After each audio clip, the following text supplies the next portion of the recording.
சொல்லுங்க, உங்களுக்கு பாட்டி ஆவி அடிக்குதோ? ஆமா, சிலருக்கு பாட்டி ஆவி அடிக்குது. அவனுக்கு பாட்டி நகோமி. கஷ்டம் வந்ததுன்னா எங்க போயிருவா? பெத்லகேமை விட்டுட்டு மோவாபுக்கு போயிருவா. அங்க போயிட்டு நான் நிறைவானவளாய் போனேன், வெறுமையாய் திரும்பி அந்த பாட்டு பாடுற பாட்டி வீட்டுக்கு போயிட்டான்.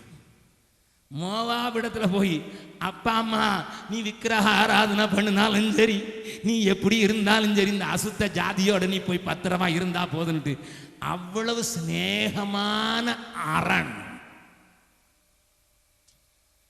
நான் பேச பேச இவருக்கு ஏன் கதை எப்படிங்க தெரியும்? ஏன் கதை எப்படிங்க தெரியும்? இப்ப சிலர் மெட்ராஸ்ல அப்பா அம்மாவை கொண்டு முதியோர் இல்லத்துல சேர்த்திருக்கீங்க. எனக்கு தெரியும், எனக்கு தெரியும். மெட்ராஸ்ல அது வழக்கமாக ஆரம்பிச்சது. ஏன்னா மேல்நாட்டில் தான் முதியோர் இல்லத்துல தள்ளிட்டா கிளட வீட்டில் வச்சு பார்க்கறதுக்கு ஆள் இல்லை. பிரதர், நானும் சம்பாதிக்கிறேன், அவளும் சம்பாதிக்கிறார், பிள்ளைகள் காலேஜில் படிக்கிறாங்க. இது முணுமுணுன்னு இங்க இருக்கிறதுக்கு அங்கேயே போயிருக்கட்டும், மாசம் மாசம் சம்பளம் கொடுத்துறேன், அதை கொடுத்துறேன். Let me be comfortable. எல்லாருக்கும் எப்படியாவது வசதியா இருந்தா போதும் இல்ல? அதுக்கு காணாக்குறைக்கு நம்ம பேங்க்காரங்க கூப்பிட்டு போன்ல, ஐயா நீங்க நல்ல ஆளுன்னு கேள்விப்பட்டோம், கார் வாங்குறதுக்கு லோன் வாங்கினீங்கன்னா நாங்க 5% வட்டியிலே அந்த 5%த்திலே மிட்டிடலாம். வீடு கட்டினீங்கன்னா நாங்க ஒரு லோன் கொடுக்குறோம் ஐயா, 15 வருஷத்துல நீங்க, அதாவது என்ன 15 வருஷம் வேற வேலை பார்க்காத, 15 வருஷத்துல ஆண்டவர் எங்கேயாவது உன்னை கூப்பிட்டாருன்னா போகாத, ஏன்னா கடன் இருக்குது.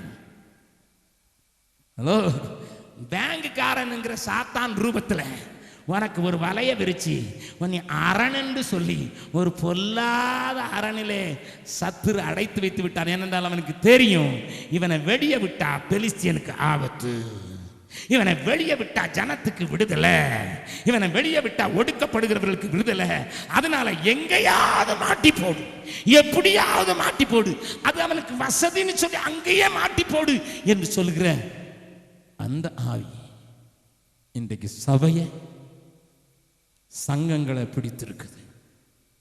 ஒரு சின்ன காரியத்தை சொல்றேன். ஒரு பெரிய போதகரை சந்தித்தேன். அவர் நானும் ஒரே விமானத்தில் பிரயாணம் பண்ண வேண்டியிருந்தது. அந்த போதகரை சந்தித்து பேசிக்கொண்டிருக்கும் போது அவர்கிட்ட கேட்டேன், எப்படி இருக்கு சபை? சபை நல்லா தான் இருக்குது. நான் கேட்டேன், பெருசா இருக்கா? பெருசா இருக்கு, ஆனா குவாலிட்டி இல்லாம போச்சுன்னு அவரே சொன்னார். நான் கேட்டேன், எதுக்கு?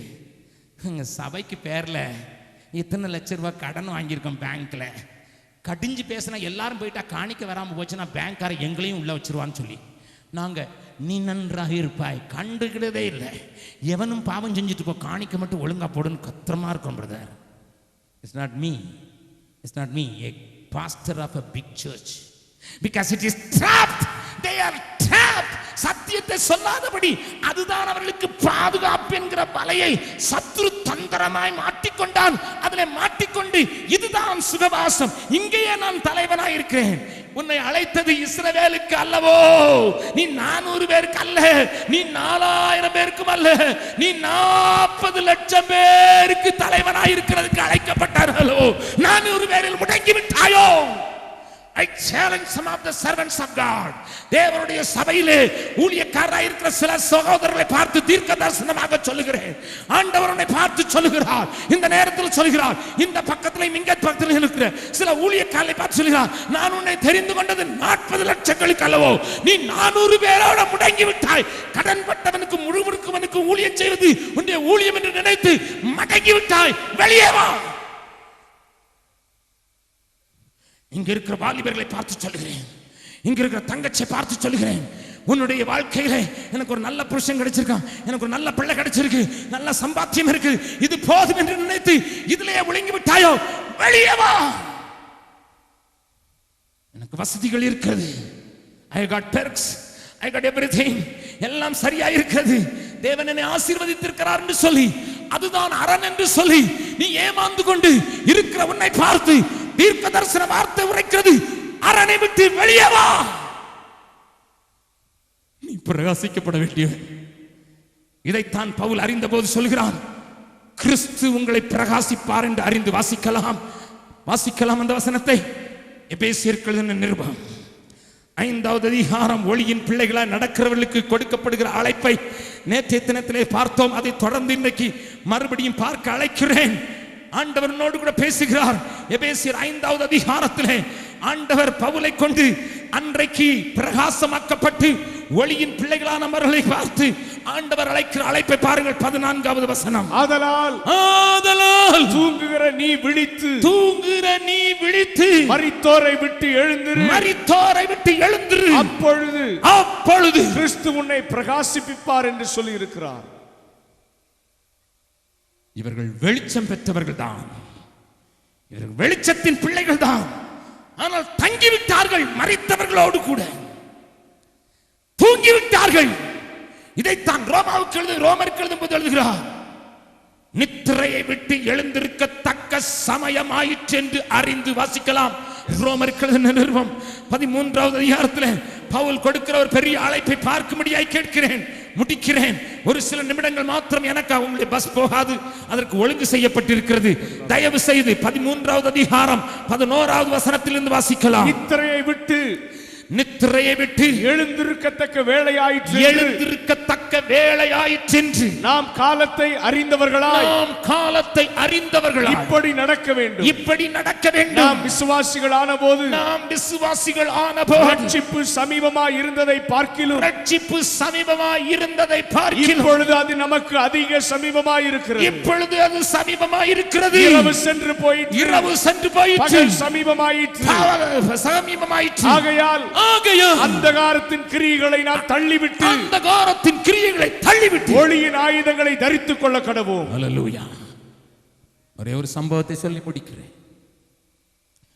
பீகாரிலே பக்சர் என்கிற ஒரு பகுதி உண்டு. அந்த பகுதிக்கு வருவீர்கள் என்றால் நான் ஒரு பெண்ணை உங்களுக்கு காண்பிக்க முடியும். அந்த பக்சர் யுத்தம் நடந்தது என்று சரித்திரத்திலே படித்திருப்பீர்கள். கங்கையின் ஓரத்திலே இருக்கிற அந்த பக்சருக்கு பக்கத்திலே ஒரு கிராமத்திலே என்னுடைய உடன் ஊழியன் ஒருவன் பிரசங்கம் செய்து கொண்டிருந்தான். சாயங்காலத்திலே திடீரென்று அங்கே ஒரு பெண் வந்தாள். வந்தவழி உன்னுடைய பிரசங்கத்தை சில நிமிடங்கள் கேட்டாள். அவருடைய கைகளில் ஒரு படம் இருந்தது. இயேசு சிலுவையில் அறையப்பட்ட காட்சியும் உன்னுடைய பாவத்திற்காக பலியானார் இயேசு என்று சொன்ன காரியத்தையும் கேட்டு, இனி உன்மேல் பாவத்தின் தண்டனை இருக்க போவதில்லை என்று சொன்ன போது வந்து நின்ற அந்த இளம் பெண் ஓ என்று கத்தினாள். ஊழியக்காரனை பயந்து விட்டான், பிசாசு என்று நினைத்து விட்டான். பிசாசு அல்ல, ஊழிய அங்கே கூடியிருந்த ஜனங்கள் கலங்கி போனார்கள்.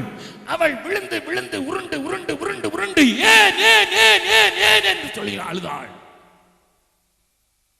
சில நிமிடங்களுக்கு பிறகு அவளை கொஞ்சம் அமைதிப்படுத்தி விட்டு இந்த ஊரார் கேட்டார்கள், என்ன?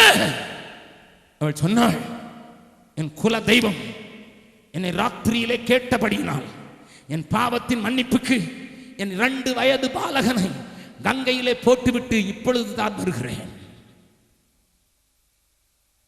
என் பாவம் மன்னிக்கப்பட வேண்டும் என்று சொல்லி அதை கங்கைக்கு தாரை வார்த்து விட்டு இப்பொழுதுதான் வருகிறேன். ஏன் 2 மணி நேரத்திற்கு முன்னதாக எனக்கு இது சொல்லப்படவில்லை? மீண்டும் அழுதாள். புத்தியீனமாய் மாறினாள். புத்தி பேதலித்து போன பைத்தியக்காராயனாள். இன்றைக்கும் அவள் அந்த கிராமத்திலே பைத்தியக்காரி.